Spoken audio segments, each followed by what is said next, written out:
Okay, so we have talked about Roy Cohen, and now we are going to discuss Joe Pitt, our second gay Republican. So Joe does, of course, eventually acknowledge his sexual orientation, and I want to look at his trajectory, his journey from self-denial to some degree of self-realization. Harper Pit, his wife, of course, knows something is wrong in her marriage. She knows that Joe doesn't desire her sexually.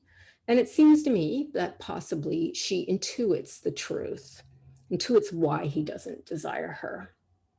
She certainly knows that Joe has secrets, and she presses him on them.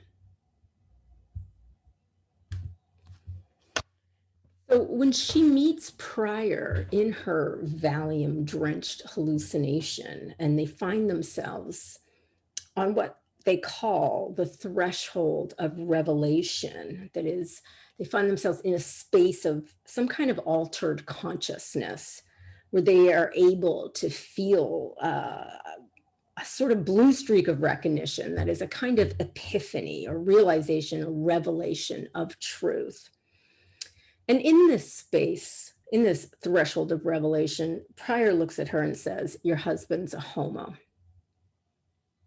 Now, just as a quick aside, these fantastic moments, these moments when we have things happen like Harper meeting Pryor in a dream or a hallucination, and then later when the angel appears, these are elements of magic realism.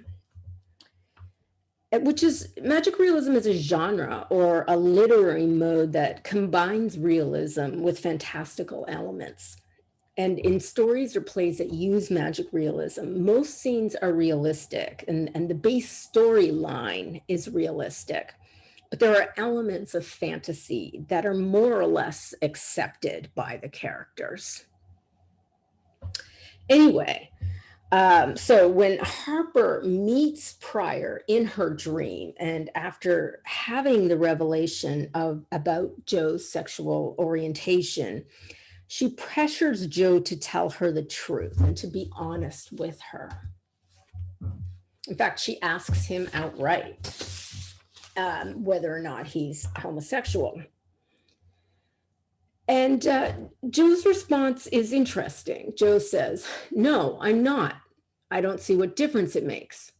Does it make any difference that I may be one thing deep within, no matter how wrong or ugly that thing is, so long as I have fought with everything I have to kill it?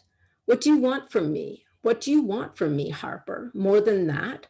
For God's sake, there's nothing left. I'm a shell. There's nothing left to kill." So we can see in his response how his sexual orientation figures in the creation of his identity, in the creation of his identity in a way that is quite different from Roy Cohen.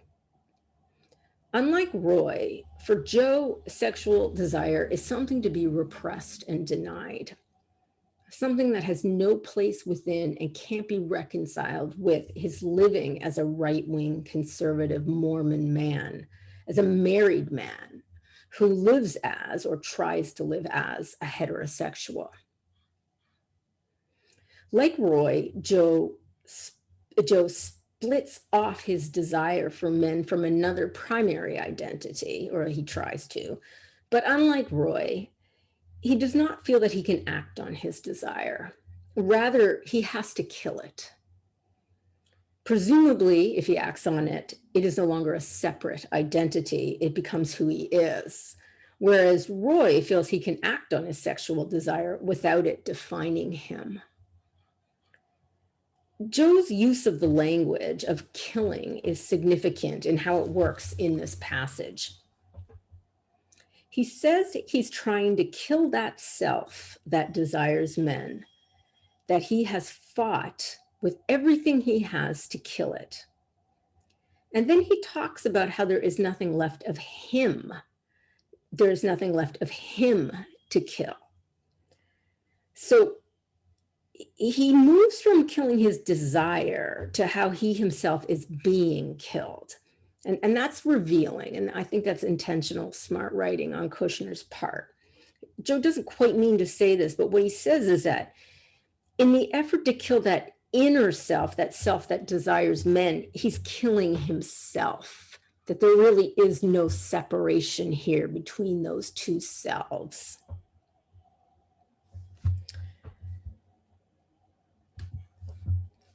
And not long after this, Joe fully admits to Harper that he is in fact gay. And Joe says, "You want the truth? This is the truth. I knew this when I married you. I've known this, I guess, for as long as I've known anything, but I don't know. I thought maybe with enough effort and will, I could change myself, but I can't. I try to tighten my heart into a knot, a snarl. I try to learn to live dead, just numb. But then I see someone I want, and it's like a nail, like a hot spike right through my chest, and I know I'm losing." So what stands out for me here is that Joe ultimately can't deny what his body tells him. He tries to shut down his body, to tighten his heart into a numb, dead knot, but his feelings won't die. It's very visceral. It comes from deep within the body, the way he describes this truth about himself. And oddly, though Roy Cohen actually has sex with men, for him there's no significant identity, no significant truth about himself that comes from his body. But for Joe, there is. It's also quite interesting that when Joe becomes honest with himself, it's like other blinders fall away as well. And Joe sees Harper more clearly than he ever has. He has a realization about Harper and her phobias, her constant fear that there are men with knives hiding in closets and under beds waiting to get her. And he says, "As long as I've known you, Harper, you've been afraid of men hiding under the bed, men hiding under the sofa, men with knives. Who are these men? I never understood it. Now I know." And Harper says, "What?" Joe says, "It's me. I'm the man with the knives." So what we learn from this is that Harper was afraid of Joe because she knew that he had the power to destroy her life with his truth, with the secrets that she wanted to know but dreaded to know. And she was full of fear and dread and anxiety all the time. So she invented these boogeymen to project that fear onto. She couldn't face her fear, what she was really afraid of, that she wasn't even entirely sure what it was. So her mind created something to be fearful of, these anonymous men with knives who would hurt her, to avoid seeing that it was her husband, that her husband had the weapon that could hurt her worst of all in his truth. And this really helps us to understand Harper. And with this knowledge, we can go back and look at an earlier scene, and it becomes a little clearer to us. In Act 1, Scene 5, after Joe rejects her offer of sex, she immediately thinks of the hole in the ozone. So, as Joe turns away from her, then she talks about what she heard on the radio.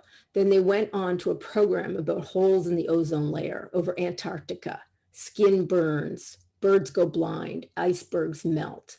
The world's coming to an end. So we see where her mind goes when Joe rejects her sexually. Her mind goes to disaster, to worlds disintegrating, to the world disintegrating, to horrible truths. And this is a telling association. Her husband's sexual rejection of her triggers her fear that the world is falling apart because she fears her world is falling apart. And eventually her world with Joe does fall apart.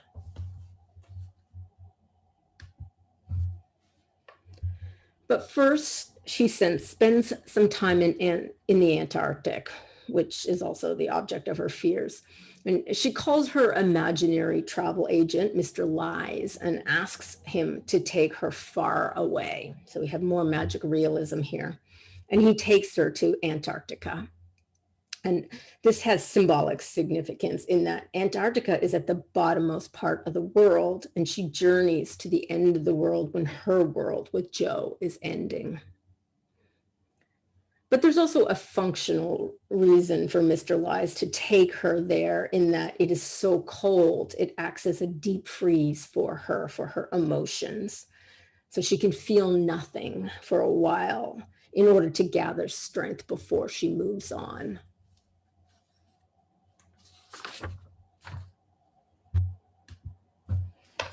Okay, so finally, I want to talk a bit about the subtitle of the play, Angels in America, Millennium Approaches. Let's think about that. So millennialism is related to various cultural and religious beliefs about the end of the world in its current form. And it's related to the belief in a major transformation of society after that ending.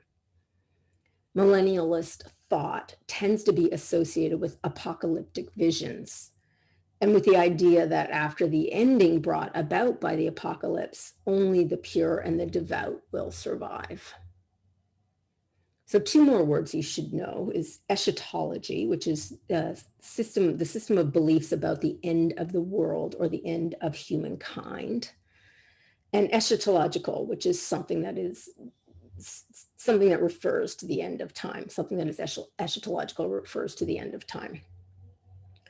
So there are many variations of millennial beliefs, but what they have in common is apocalyptic visions and associations with the unit of 1,000 years. So for instance, the idea that Christ will return to righteously take back the earth for 1,000 years, or the idea that the world will end at the millennium. Angels in America is, of course, set in 1985, 15 years before the third millennium, and the play is woven through with millennial tropes and discourses that are a result of its position in history near the millennium, but also, of course, the trope of endings is made urgent because of the AIDS epidemic. So gay male writers of the period were particularly aware of that prevalent fear of a gay apocalypse, of the ending of gay history.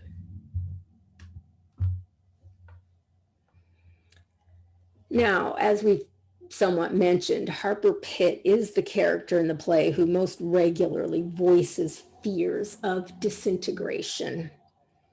And in Act 1, when she listens to the radio and thinks out loud about the ozone layer, and she thinks about what it looks like from outer space and how it functions, how its function is to provide a shell of safety over the environment. And she's concerned about the hole in the ozone and the depletion of it, which was discovered in the 1980s, and which incidentally was also corrected by the eventual ban on CFCs that happened in 1989. So what she says while she's listening to the radio is significant. And what she says is, everywhere things are collapsing, lies surfacing, systems of defense giving way. And when she evokes systems of defense giving way, she uses a metaphor that resonates with the themes of the play. Systems of defense evokes Ronald Reagan's Strategic Defense Initiative, it was called Star Wars. And it was intended to defend the US from a Soviet attack by intercepting missiles in the air while they were in flight. So when Harper says everywhere systems of defense give way, it evokes the possible devastating failure of that defense initiative should the Soviets attack. But Harper's words also, of course, evoke the defense system of the body, the immune system, and the devastating effects of its failure in AIDS. So her anxiety resonates with the play's apocalyptic eschatological themes surrounding the Cold War and AIDS, as well as its concern with the damage to the Earth's environment. But while the play evokes eschatological fears, it also suggests the possibility of hope, of positive change and new starts. And Harper herself weighs that possibility against the possibility of impending doom. So at one point she says, it's 1985, 15 years till the third millennium. Maybe Christ will come again. Maybe seeds will be planted. Maybe there'll be harvests then. Maybe companionship and love and protection, safety from what's outside. Maybe the door will hold, or maybe the troubles will come and the end will come and the sky will collapse and there will be terrible rains and showers of poison light. So Harper considers the possibility of positive new starts, even while she continues to have intense anxiety about collapse. More positive are Belize's words in Act 3, after his annoying conversation with Lewis. He looks up at the mauve-colored sky and he says, all day long it's felt like Thanksgiving. Soon this ruination will be blanketed white. You can smell it. Can you smell it? Softness, compliance, forgiveness, grace. It's Thanksgiving. It's close to Thanksgiving, which is the end of November in the US. So it's the end of autumn and all is dead and dying. But Belize smells snow in the air. And he imagines the freshness and pureness of snow covering the ruination autumn brings on. And he imagines that as a kind of forgiveness and grace.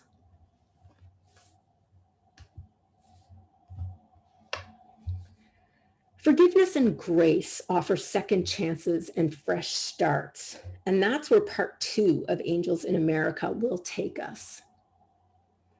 Part 2 is called Perestroika, which evokes, of course, historically, the restructuring of the Soviet political and economic system under Mikhail Gorbachev and the USSR's new approach of openness to the West. So basically, it evokes the end of the Cold War. In Angels in America, it's a turning around and a new beginning. And I'm not going to tell you exactly what happens in part 2, but it has a kind of second chance, new start ethos. Remember, part 1 ends with an angel crashing through Prior Walter's ceiling, calling him a prophet and announcing that the great work begins. We won't know what that great work is until we read part 2, if you read part 2. And we won't know how Prior will respond to the work that is demanded of him. But I will tell you that with this visitation and call to do great works, the play will shift. It will shift from the questions in part 1 of identity and community in late 20th century America to big questions, universal questions really, about change and progress.